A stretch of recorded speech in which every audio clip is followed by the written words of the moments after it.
I am wondering how the minister is going to implement this budget when you have a funding shortfall for goods and services of 15 billion Ghana cedis. When did we ever come here to present a budget with audited financial statements? When you come here to submit a budget, you normally will come here in November. I'm saying that you normally will come to this house with your budget in November. The financial year wouldn't have even ended for you to even audit. And you have been doing that for 8 years. And today you are asking that we should have come with audited financial statement before we can declare the deficit that we inherited. What type of logic is this? Where does that happen? I don't know when that started happening. Our country has been messed, and we are doing a lot of work to bring this economy back on track. We have a country where the government of the day was looking in all places for taxes. Every least excuse, they will impose a tax.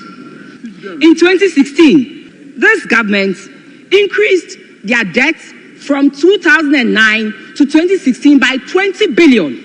And what did this result in? It resulted in a dip in the GDP by 8.8 billion Ghana cedis. This same 20 billion is what we put on our debt from 2017 to 2024. And what did we do? We rather added $20 billion to our GDP. Now GDP is 1.2 trillion Ghana cedis. 1.2 trillion Ghana cedis. I know they always come up with one thing or the other, but facts are sacred, Mr. Speaker, and it has found its way in their budget. If you have a growth of 1.3 billion or 1.2 billion, there must be a physical manifestation, Mr. Speaker. The people in the country must live good. But what do we see on the streets? What do we see?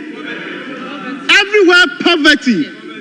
The minister came to this house, announced to us to abolish about 5 taxes. Let me walk my sister through the data provided to this house.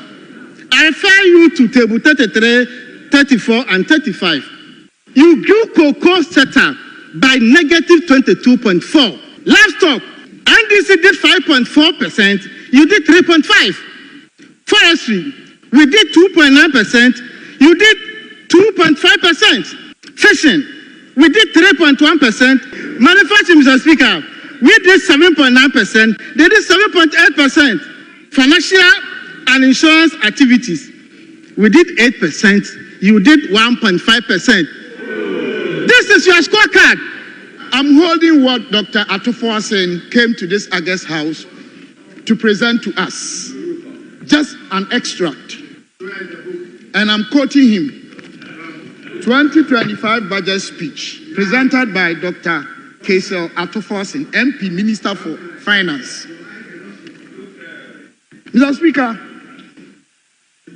we inherited an economy in deep crisis, hard hit with debt. Mr. Speaker, the same budget they presented this year.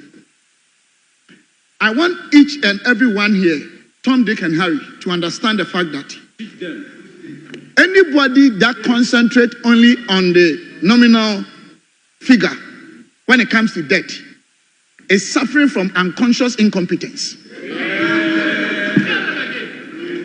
Because, Mr. Speaker, practically, you can pick a very rich man such as Kwame Despite, as we all know, whose debt runs into billions of dollars. And you can pick somebody like Dr. Stephen Amoah. I also have a company. My debt running into just thousands of Ghana cedis. But mine is an issue because it can only be analyzed based on my asset value. So we talk about debt to GDP. And this is where I want us to teach the students out there the right thing. This house is very august, and we need to accord it that reputation. It is extremely important.